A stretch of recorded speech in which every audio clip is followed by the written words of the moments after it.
Оваа година Македонија одбележува редок и исклучително значаен јубилеј, цели 100 години постоење на еден клуб кој оставил длабока трага во историјата на македонското планинарство. Станува збор за планинарскиот клуб Љуботен од Тетово, формиран во далечната 1925 година од група ентузијасти и волонтери кои ја препознале моќта на планината не само како предизвик, туку и како начин на живот. Во изминатиот еден век, клубот не само што изградил планинарски домови и ги поставил темелите на скијањето кај нас, туку и ги организирал безброј тури, слетови и искачувања, а во последните неколку години е пак клучен и фактор во развојот на планинскиот туризам и зачувувањето на Шарпланина. Денес со нас овдека во студиото се двајца истакнати членови на клубот кои зад себе имаат децении искуство и голем придонес во неговото функционирање. Со нив ќе зборуваме за минатото, за сегашноста и секако за еднината и планинарењето во Македонија. Со мене во студиото се Горки Качелов, долгогодишен член на клубот, два пати председател во 80-тите години, денес председател на надзорниот одбор, и Јован Божиновски, актуелен председател на клубот, планински водич со меѓународна лиценца, човек кој носел дел од неговиот дух секако и во ова големо семејство кое што го обединува планинарскиот клуб Љуботен. Господа, ви благодарам што ја прифативте поканата и што ова утро сте заедно со нас во Ја сакам Македонија. Навистина ми е огромна чест кога зборуваме за вакви теми во кои што практично ќе речеме дека еден, како што реков во најавата, редок и исклучителен и значаен јубилеј на еден век постоење на една ваква организација. Што значи ова за вас лично и за планинарската заедница воопшто во Македонија? Председателот, голем јубилеј, значаен јубилеј, нешто што е реткост во Македонија, нешто што навистина е опипливо го има Македонија. Тоа е нешто што ретко може да се сретне кај нас. Имаме традиција на микс на генерации кои што нешто направиле, имале визија. Ние сме тие што ја продолжуваме таа визија и правиме услови за идните генерации. Тоа е она што е чест да се биде член во овој клуб. Да. Читам дека Јован, вие сте член од некаде 90-тите години. 95, 30 години скоро член. 30 години скоро член. А вие, господине Горки, некаде од 70-тите години. 70-тите години. А се гледа по мене тоа. Ама добро сте витален, одржува значи планината, тоа е слабо ухранет. Да. Како изгледаше клубот кога еве за прв пат се зачлените? Што ве привлече вам да се приклучите кон него? Убаво прашање, јас би почнал, би се вратил малце поназад, вие рековте со историјатот. Се прашувам, кои беа тие луѓе што 25-та година го формираа клубот, од каде тие луѓе? Тоа сме немали ни држава, сме немали ништо. И може да кажам дека тоа биле ентузијасти, тие биле првни луѓе, тие биле планинари, скијачи, фудбалери, слободна младина. Таков ентузијазам кај тие луѓе од ништо да направат нешто. Почнале први да пешачат. Тоа биле напредни младинци, со висока свест. Работеле сами, без никакви услови, без пари. Имале голема поддршка од тогашната власт, знаете вие тие времења 25-та кој беше во Македонија, и со нив биле здружени, работеле заедно. Правеле скијачка опрема. Можете да замислите, од обична даска он прави скии. Со обична опрема, со само цоколи на нозете оделе по планините. Ги направиле првите пешачки стази по шара. Тоа е многу захтевна работа, многу тешка работа. Биле многу ангажирани, оделе до Призрен пешки, оделе до Црна Гора пешки. Замислете во какви услови. А денеска ние што? Денеска во прекрасни услови мораме да... Веќе трасирани патеки со технологија за која ќе говориме, GPS и интернет, да. Па да ги донесеме луѓето. Значи, голема почит за тие генерации тогашни, од тамо се влечат корените. И тоа оди напред. Знаете, преживува дури светска војна. И војни преживува, и тортури преживува. Се и се што. И оди. Кај човекот има еден порив да се зближи со природата. Ние тоа не го знаеме. Го имаме скриено во себе, покриено со амалгамот на висока техника, на многу пари, на богатства, на лажни вредности. А ги немаме тие вредности што се иманентни за човекот као суштество. Тоа е дружелюбие, тоа е природа. И кога дојдов во клубот, бев постар него тој Јован, дојде као младо дете, од училиште го излековме и стана врвен планинар и сето тоа што го кажате, а ние дојдовме као така, као ентузијасти. И авантуристи кои што сакавте да истражувате. Со старите луѓе, со старите планинари, па по планина и така натаму. И понатамо почнува животот наш како планинарски. Сега каква беше атмосферата? Споменавте дека од 70-тите година сте член на клубот. Каква беше атмосферата во тие години во клубот?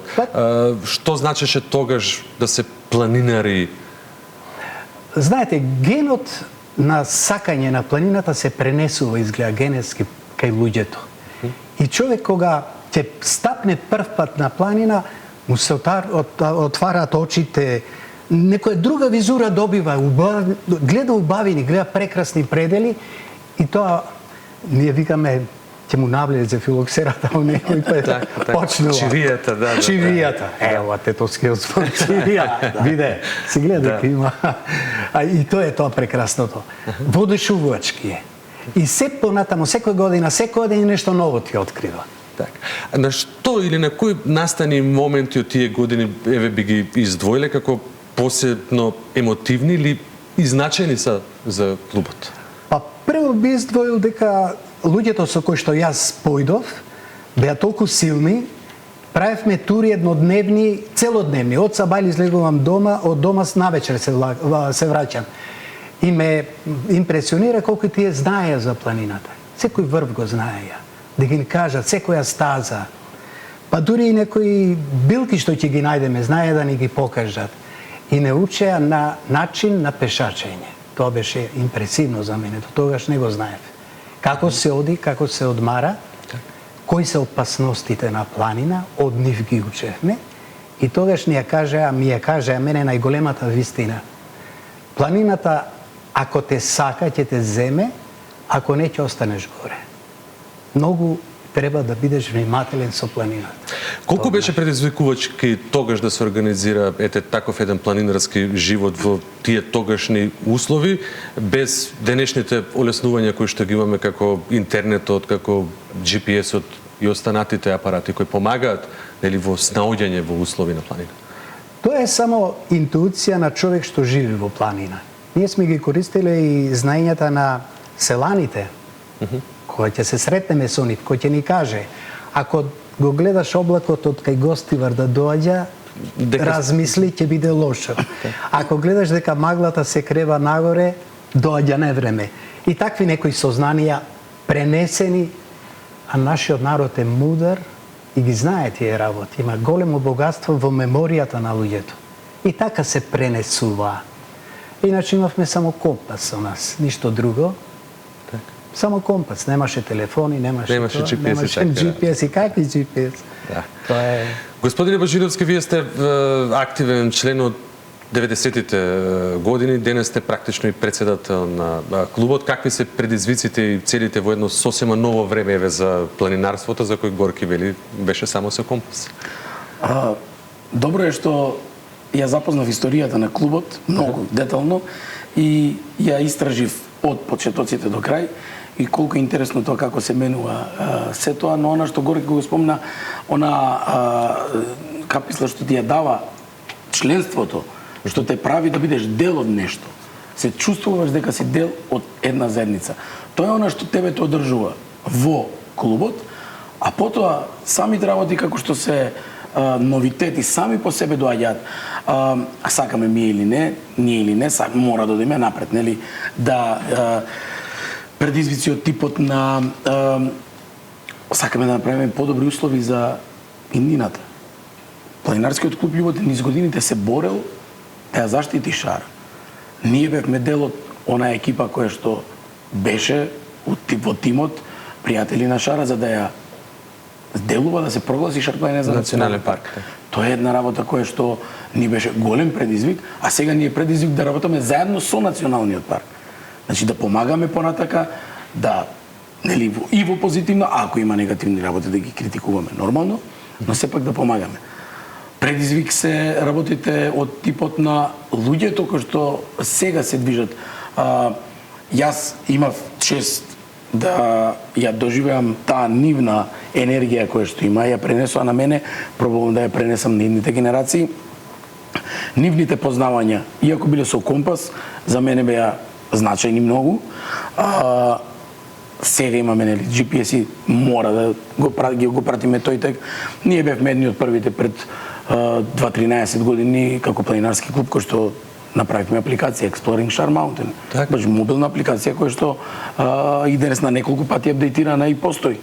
Така да ние сме први како клуб во нешто такво што направивме. Тука пратевме, нели, чекор со времето но сепак не ги заборавме тие традицијата, не ги заборавме вредностите кои што генерациите и пред Горки ги имаат оставено, затоа што тоа не одржува.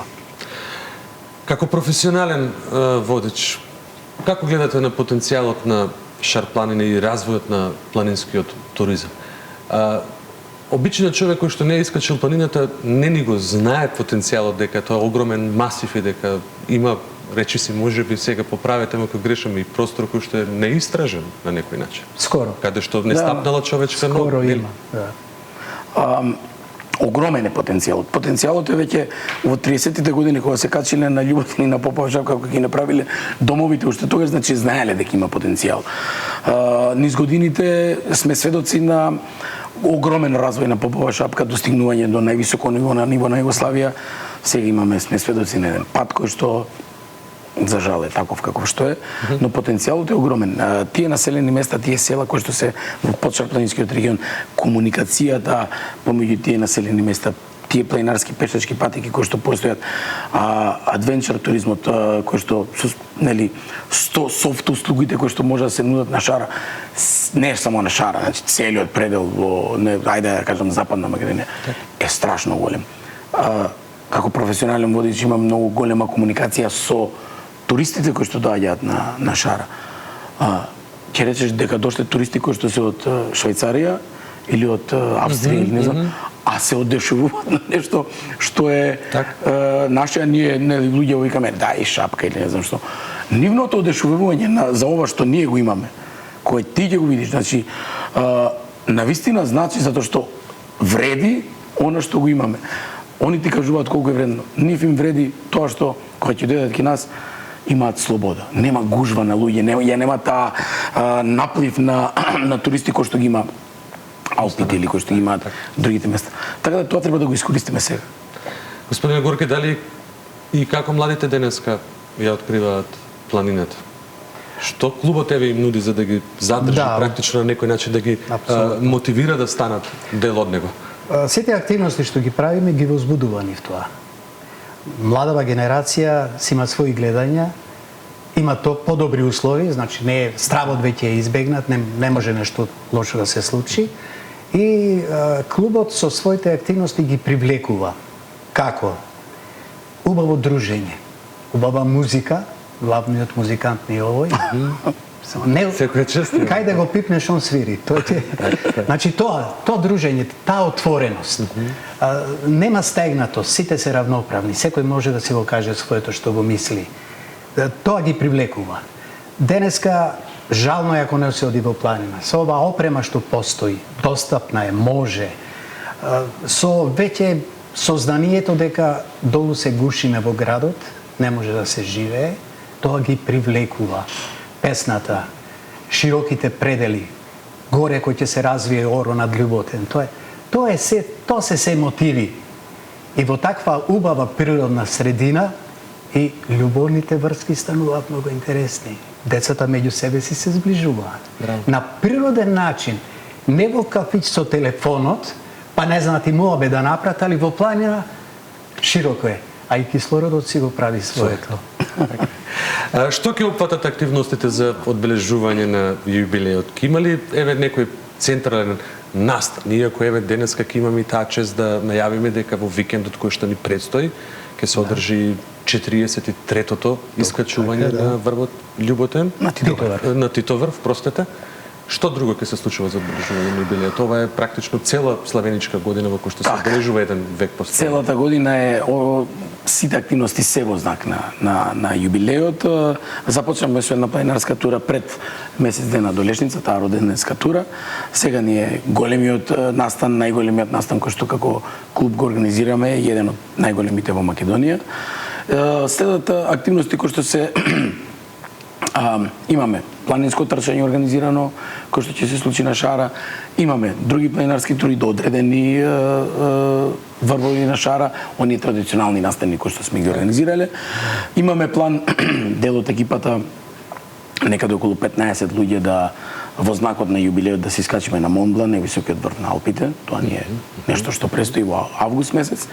И како завршен настан ја планираме Свечената академија, која што ќе се случи некаде на крајот на ноември, ќе биде во Тетово, со гости, подготвуваме документарен филм за историјата на клубот, ќе се има изложба на клубот, затоа што имаме огромен материјал кој што треба да се покаже, така да тоа се плановите за... Значи, завршуваме со таа Свечена академија некаде крајот на ноември, почеток на декември. Ние како национален медиум ќе ги следиме сите активности на вашиот и наш, ке речем, планинарски клуб. Тоа е вистинска гордост. Ќе повторам по трет пат, можеби дека имаме со толкова традиција клуб. И за крајот само би ве прашал, која е вашата лична, еве и за двајцата, најубава доживеана сцена на Шара? За мене. Мене ми се случи да во еден марш на едно искачување традиционално на Титоврв имаме 1100 планинари горе на врвот. Господ не сакаше и времето беше сончево и прекрасно. И може да замислите целиот врв, Титоврв да биде покриен со луѓе, камен да не се гледа. Тоа шаренило на бои, на луѓе дојдени од цела Југославија, тогаш така се собиравме, и од поширокиот дел на Балканот, едно дружелюбие, мешавина на застави, на знамиња, на бои, на шаренило и песна. Тоа беше восхитувачки и ме се чини тоа ми е најголемиот животен успех лично како планинар. Да ги видам тие луѓе горе. Токму така. И после тоа, на Титоврв да не остане ниту едно хартијче од изедено чоколадо или од бомбона. Да биде се чисто. Тоа е нашиот допринос и борбата што ја водиме за заштита на животната средина. Јован почна со националниот парк и сега водиме тешка борба да го внесеме духот и потребата од заштита на животна средина со личен пример. Јован, за крај? Истото што Горки го кажа, значи дали е тоа на некоја зараза која што имаме во планинарскиот клуб, но како што е овие фотографии кои што идат позади лицата на смејани кога ќе ги видите на планина, нема поголемо задоволство. Значи нема поголемо задоволство и секако јас треба да сакам да го истакнам, тоа не ни бега да не го спомнеме планинарскиот дом Љуботен кој што го реновиравме, тоа е првиот планинарски дом изграден во Македонија. Како планинарски клуб го реновиравме од корен, беше во страшна состојба, со помош на многу чинители го направивме тоа.